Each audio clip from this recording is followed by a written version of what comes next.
So now we're going to have our presentation. We have Joann. Joann, tell me how to pronounce your last name.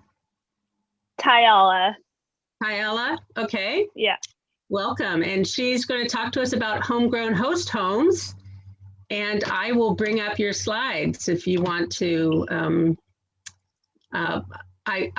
I sent out her bio and how, so I hope you all had a chance to read it. She's doing some really good things helping transitional age youth, and I thought it'd be good for us all to hear about it. So Joann, thank you for being with us. Thanks for having me. All right, I'll wait till you get the slides up then. All right, let's do this. I'm getting it going, okay, whoops. I apologize if I yawn a bunch. I'm very sleepy this morning. Okay, let's see. Let's make sure this works. Sorry, guys. There's all these people on my screen that are in my way. Let's see. There we go. Okay. It's coming. Okay. This should work. Great, thanks. All right, so my name is Joann Taijala, and I founded and run a new local nonprofit called Homegrown Host Homes. And I thought I'd just start off by talking about some factors that lead to youth homelessness, and then get into what we do and how you can help. Can you go to the next slide? All right, so some underlying factors for youth homelessness. Homeless youth usually end up homeless through no fault of their own, and there's various reasons for how they can end up homeless, such as leaving the house because of physical, emotional, or sexual abuse, being abandoned by their parents or guardians because of non-acceptance for the youth's gender identity, sexual orientation. Their parents might be incarcerated or have substance use issues or mental health problems. They might be emancipated because of teen pregnancy, and they might be exiting foster care or the juvenile correctional system. Next slide. And so specifically in Humboldt County, I just wanted to get into the stats a little bit. So according to the U.S. Department of Housing and Urban Development, there were 88 transition-aged youth in Humboldt County who experienced homelessness in 2019. And of those, 11 were able to obtain transitional housing services, while another 11 were able to obtain emergency shelter, leaving 66 without shelter. And so that means only 25% of the transition-aged youth who needed housing services in Humboldt County received support they needed last year. And just to clarify, that's based on the HUD's definition of homelessness. There are significantly more in Humboldt County experiencing homelessness, but maybe they're couch surfing with people they know, or doubled up in other people's houses. They don't count in this statistic. And so these youth lack stable housing arrangements and often sleep in places not meant for human habitation, such as the woods and the bushes, on the sidewalk, or in their vehicle. And so those experiencing homelessness have a harder time finding and maintaining employment, which can reinforce the cycle of homelessness. And I just wanted to kind of get into that last point a little bit. I think a lot of people don't know the effect that homelessness can have on someone. So when you hear someone tell a homeless person who's standing on the street corner with a sign to get a job, what they don't realize is that without a permanent address, it can be really hard for someone experiencing homelessness to get a job. It can be hard to get a shower, to have clean clothes, dress appropriately for work, or even get enough sleep to make it into work. And so even if they do manage to get a job, it can take over a month to obtain housing. They have to wait to get paid, save enough money for first and last month's rent, their security deposit, go through the application process. They might not have access to reliable transportation. I mean, I can't imagine trying to hold down a job for a month in those circumstances. So that's why it can be really hard to break out of that cycle of homelessness. But then once they have support, their basic needs are being met, they don't have to worry about having a safe place to sleep or food to eat. It's easier to focus on things like getting a job and saving money. Okay, so what are host homes? Well, there isn't enough affordable housing in Humboldt County, unfortunately. So Homegrown's host home program is kind of an outside the system creative approach that utilizes existing infrastructures in order to support youth experiencing homelessness in our community. I want to clarify a little bit what I mean when I say outside the system is that youth don't have to go through the coordinated entry process through the county like most people do. So when they do that, they typically end up on a wait list, and that method's unable to place people experiencing homelessness with services until they've already been homeless for typically over a year, just due to our high homeless population. There aren't enough services in the area to support everyone. And so the reason we focus on transition age youth versus other populations is because we believe the best time to help youth is before they've experienced that long-term homelessness. And so studies show that specifically youth ages 18 to 24 benefit most from early interventions. They end up needing less support and are less likely to experience homelessness again. And so that's why our work is focused on transition aged youth and why it's so important that our approach be outside the system so that they can catch them before it's harder to break out of the cycle of homelessness. And I realize I went off on a tangent there, but okay, so what are host homes? So our host home program pairs transition aged youth with community members in Humboldt County who have extra space in their homes. And so this approach allows youth to obtain access to stable short-term housing for 3 to 12 months while building meaningful connections with caring adults in their community. While youth are in the host home, homegrown staff will work with them on pursuing their housing, academic, and employment goals, saving up extra income, and searching for long-term housing. And so this model empowers youth to find their own path out of homelessness, and Homegrown provides youth with stable, supportive housing, builds trusting relationships, and assists with academic, employment, and other goals related to independent living. Next slide.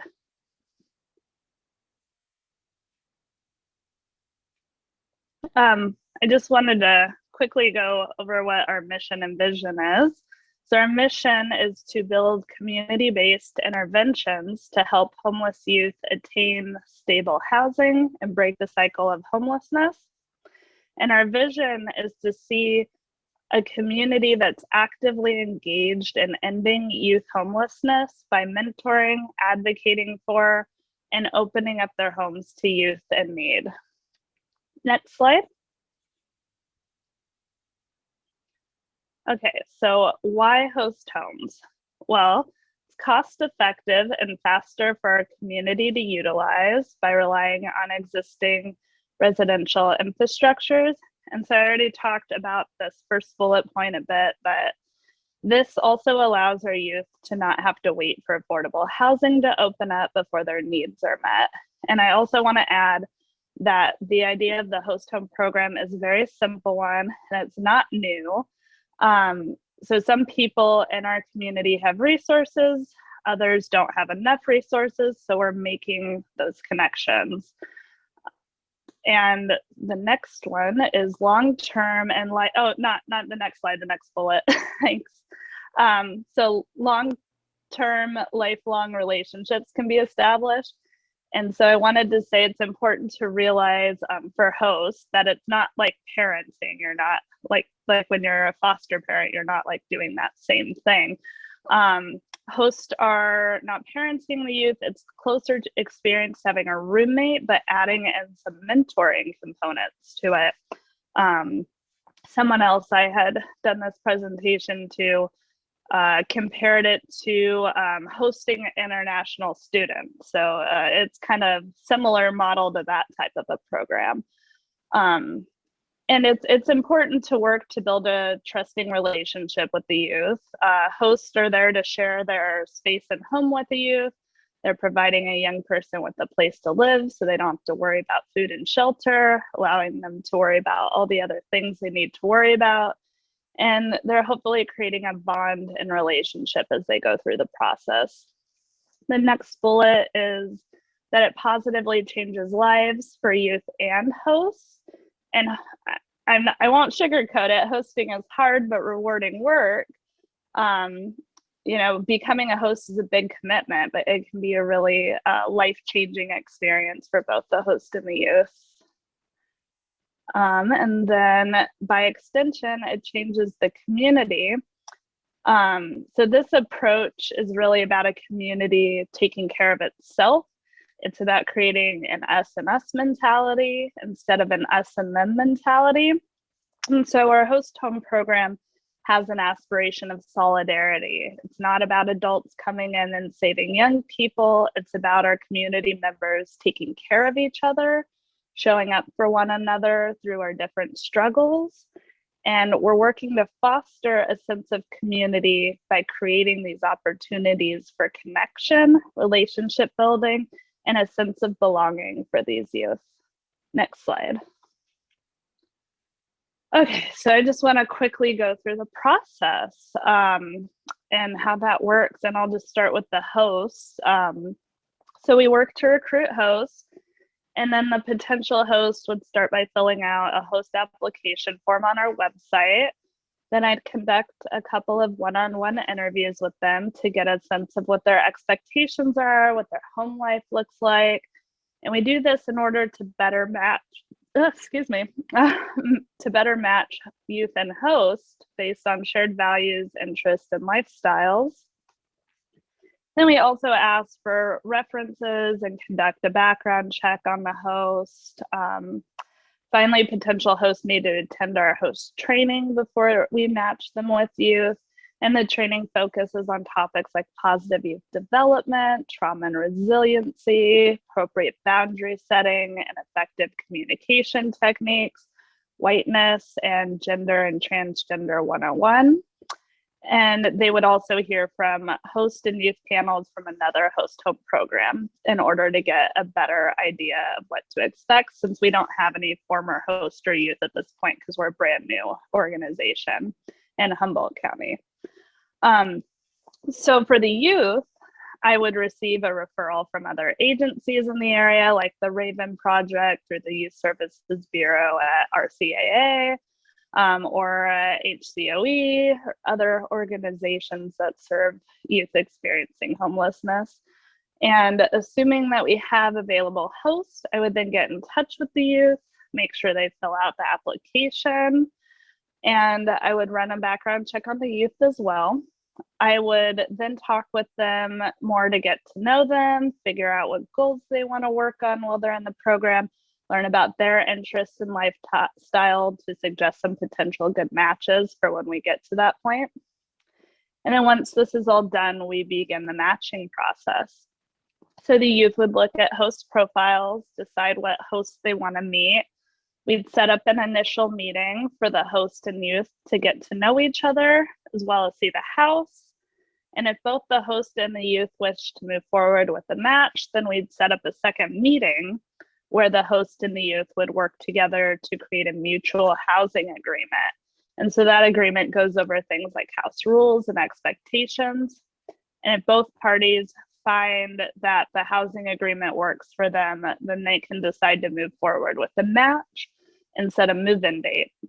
And so after the youth moves in, staff would regularly check in with hosts and they'd receive ongoing coaching and crisis intervention support during the youth's stay in their home. And staff will also be regularly working with the youth while they're in the host home on their goals related to independent living. And staff would do regular meeting with both the host and the youth to make sure everything's going good, see if any rules or expectations need to be changed. It's a safe space to discuss issues and concerns, and a good way for host and youth to regularly check in if they're not checking in with each other more regularly already. Next slide. So how you can help. We definitely are recruiting volunteer hosts right now. So if you have an extra room or space in your home, we do need community members in Humboldt County to volunteer to open up their homes and hearts and host the youth. And like I said, hosts provide youth with housing, stability, and mentorship, while homegrown staff work with them on achieving their goals related to independent living. And we cannot do our work without the help of hosts. They're the backbone of our program. And so we need community members to step up so we can make a difference for these youth. And together we can help them break out of a cycle of homelessness. Oh, and if you're worried about the additional cost of bringing someone into your home, hosts can receive a voluntary monthly stipend to help defray increased cost of utilities, toiletries, and food for the youth. We also have safety precautions in place for COVID.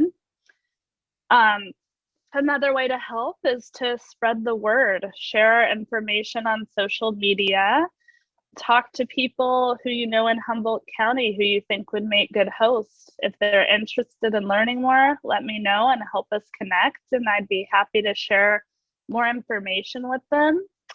You could donate. We could always use cash donations, especially since we're a new organization and we don't have grants yet. That would help us cover costs of things like background checks for host and youth, move-in supplies for the youth.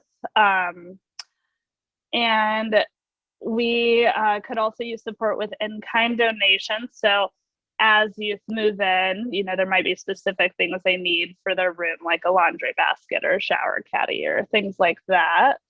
As for other volunteer opportunities, there's always potential opportunities for board members. We're a new startup nonprofit, so we're always looking for people who want to get involved in other ways. You can always let me know your skill sets and interests. We could use help with, you know, basically anything, you know, things like marketing, communications, fundraising, grants, and many other ways. So you can always just email me for more information. And the next slide. So this has my contact information. So thanks so much for letting me join your meeting and share more information about Homegrown's Host Home program. The link to the website is also on here as well. And if there's time, then I'm happy to answer any questions before I go. But if I don't get to your question or you don't think of it until later, feel free to reach out to me via phone or email, and I'm happy to chat with you some more. So thank you. Thank you so much, Joann. We do have some time for questions, and there were some things in the chat, so I encourage people to ask. And Ian brought up a great point that I was thinking about too, is that with our Rotary Youth Exchange on hold for the next year, those of us who were thinking about hosting a student might consider this as an option to do as well. It's definitely very needed service, and we want to keep all of your youth hosting muscles in, you know, keep them strong. And so this might be a good way to participate. Any questions anybody have for Joann? You can just unmute and then ask away. I know there were some. Joann? Yeah. I'm a retired teacher, mostly high school history. if there's anything I can do to help work with your youth, I'd be more than happy to volunteer time. Absolutely. If you could just send me an email, I'd be happy to chat with you more about that. Will do. Thank you. Thank you, Mike. That's great. Any other comments or questions? Hi, I was just going to say if anybody wanted like to talk to me about shared experience. I have worked with YSB in housing transitional aged youth, just exactly that, an 18-year-old that couldn't stay at the particular YSB home. And so, I mean, if someone wants to talk to me about what the experience was like with that organization specifically and how they helped support, I'd be happy to talk about my personal experience. Yeah, if you could send me a little more information in an email, I'd definitely be interested in chatting with you some more. Thank you. Yeah, I sent you my personal phone number in the chat. So perfect. Thanks. Thank you, Charlie. Anybody else? Ian, did you unmute? Yeah, with the age restriction going down to 16 next week, do your participants, the youth, have opportunity for advanced lining for a COVID vaccine before they're placed in a home? So the youth that we work with are actually going to be ages 18 to 24 because it's transition aged youth. So it shouldn't be an issue with that. And with everyone, I believe, being able to be vaccinated by the end of May, I definitely want to make sure youth are vaccinated before entering host homes. Great, thank you. Any other questions? I have a question. Lisa, yes, Lisa. So I'm curious, in your brochures, you state 3 to 12 months. Oh, sorry, I lost your sound. Oh, we lost your sound. Lisa, Can you hear me? now. Yes. Okay, so how do you determine the 3 to 12 months? You know, at what point are they transitioning? Is it when they get a job, or is it when they're going off? I mean, how is that determined?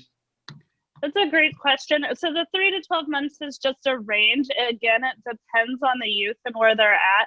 The idea is that during the program, they're going to get a job and save up some money before they go and get their own place. So I would then, you know, help them work on budgeting, saving, making sure they have enough for security deposit, first and last month's rent, whatever the landlord needs, and making sure they have enough of that saved up before they move out. And I would help them look for housing and all of that during the process. But 3 to 12 months is definitely a range, just dependent on how much support and help that the youth would need.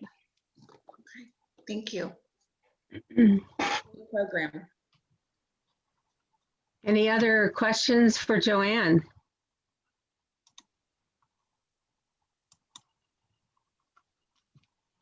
Well, Joann, we appreciate you coming. We are very committed to youth exchange with other countries and also to transitional youth support here in our community. And this puts the elements of that together into, and so I hope that you'll find some interest in our club to get involved. Mike already has shown interest, but I hope others can step forward and do what they can.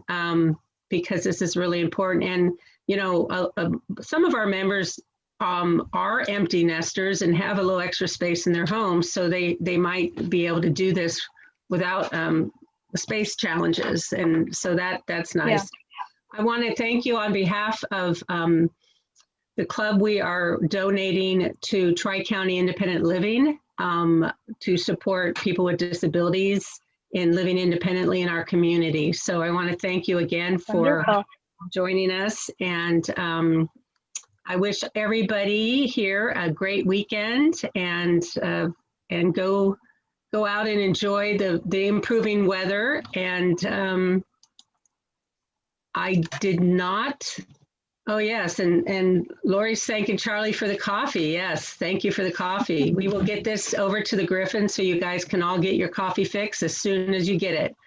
So with that, I want to wish you all a good weekend, and we will see you we will see you next time I see you. Thank you. Bye, everybody. Have a good weekend.